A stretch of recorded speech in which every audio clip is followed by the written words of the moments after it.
രാത്രി കിടക്കാൻ നേരം ശരീരം ഭയങ്കര ടയേർഡായിരിക്കും. പക്ഷെ മനസ്സിങ്ങനെ ഓടിക്കൊണ്ടേയിരിക്കും.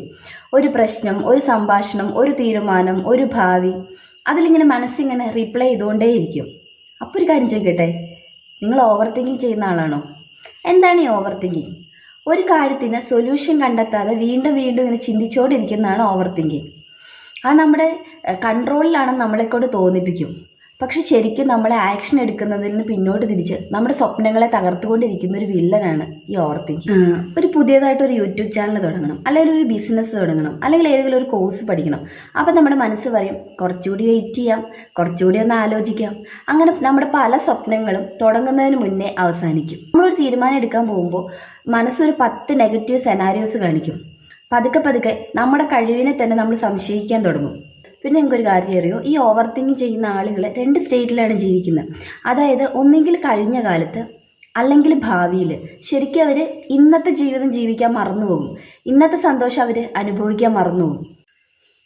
പിന്നെ ഈ ഓവർ തിങ്കിങ്ങിൻ്റെ ഏറ്റവും വലിയ അപകടം എന്താണെന്നറിയോ, ഈ ഓവർ തിങ്കിങ് ചെയ്യുന്ന ആളുകൾ പരാജയപ്പെടില്ല. കാരണം അവർ തുടങ്ങുന്നില്ല.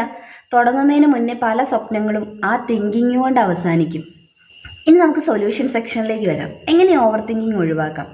പൂർണ്ണമായിട്ട് ഈ ഓവർ തിങ്കിങ് പെട്ടെന്ന് ഒഴിവാക്കാനൊന്നും പറ്റിയെന്ന് വരില്ല. പക്ഷെ നമുക്ക് നമ്മളോട് തന്നെ ഒരു ചോദ്യം ചോദിക്കാം. ഞാനിപ്പോൾ ചിന്തിക്കുകയാണോ അല്ലെങ്കിൽ സൊല്യൂഷൻ കണ്ടെത്തിക്കൊണ്ടിരിക്കുകയാണോ? ചിന്തിക്കുകയാണ് എന്നാണ് ഉത്തരമെങ്കിൽ ആ ചിന്ത അവിടെ വെച്ച് നിർത്തിയിട്ട് ഒരു ആക്ഷൻ എടുക്കാം.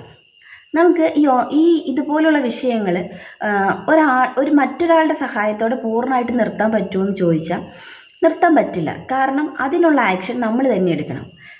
ഇവിടെ ഈ ഒരു കേസിൽ ആക്ഷൻ എടുക്കുക എന്ന് പറയുമ്പോൾ നമ്മളിപ്പോൾ ഒരു യൂട്യൂബ് ചാനൽ തുടങ്ങാനായിട്ട് ആലോചിച്ചുകൊണ്ടിരിക്കുകയാണെന്ന് വിചാരിക്കുക. അപ്പോൾ ആ ചിന്ത അവിടെ നിർത്തിയിട്ട് ആ ചാനലിൽ ആപ്റ്റായിട്ടൊരു പേര് കണ്ടുപിടിക്കാം, അല്ലെങ്കിൽ ആദ്യമായിട്ട് ഇടേണ്ട വീഡിയോയ്ക്ക് ഒരു സ്ക്രിപ്റ്റ് കണ്ടുപിടിക്കാം, അല്ലെങ്കിൽ അതൊന്നും അല്ലെങ്കിൽ മൊബൈലിൽ എടുത്തിട്ട് ഒരു ചാനൽ ക്രിയേറ്റ് ചെയ്യാം. ഈ ഒരു പാർട്ട് നമ്മൾ തന്നെ ചെയ്യണം. നമ്മൾ എത്ര മോട്ടിവേഷൻ വീഡിയോസ് കണ്ടിട്ടോ എത്ര സൊല്യൂഷൻ വീഡിയോസ് നോക്കിയിരുന്നിട്ടോ അത് നമ്മുടെ സമയത്തെ നശിപ്പിച്ചുകൊണ്ടേ ഇരിക്കുകയുള്ളൂ. ആ ആക്ഷൻ നമ്മളിൽ നിന്ന് തന്നെ തുടങ്ങണം. നിങ്ങൾ ഓവർ തിങ്കിങ് ചെയ്യുന്ന ഒരാളാണെങ്കിൽ നിങ്ങൾ ഒരിക്കലും ഒരു ദുർബലനായിരിക്കില്ല. നിങ്ങൾ ശ്രദ്ധിച്ച് കാര്യങ്ങൾ ചെയ്യുന്ന ആളായിരിക്കും. പക്ഷേ ഈ ചിന്തകൾ കുറച്ചിട്ട് കുറച്ച് കൂടുതൽ ജീവിച്ച് കുറച്ച് കൂടുതൽ പ്രവർത്തിക്കുക. അതുപോലെ ഓർക്കുക, ഓവർ തിങ്കിങ് നമ്മളെ രക്ഷിക്കാനൊന്നും പോണില്ല. നമ്മുടെ ആക്ഷൻസ്, നമ്മുടെ പ്രവർത്തികൾ മാത്രമേ നമ്മുടെ ഭാവിയെ സെക്യൂർ ആക്കുള്ളൂ. വളരെ വിശാലമായൊരു ടോപ്പിക്കാണ് ഓവർ തിങ്കിങ്. പക്ഷെ വളരെ ചെറിയ പോയിന്റുകൾ കൊണ്ട് ഞാൻ അവസാനിപ്പിക്കുന്നു.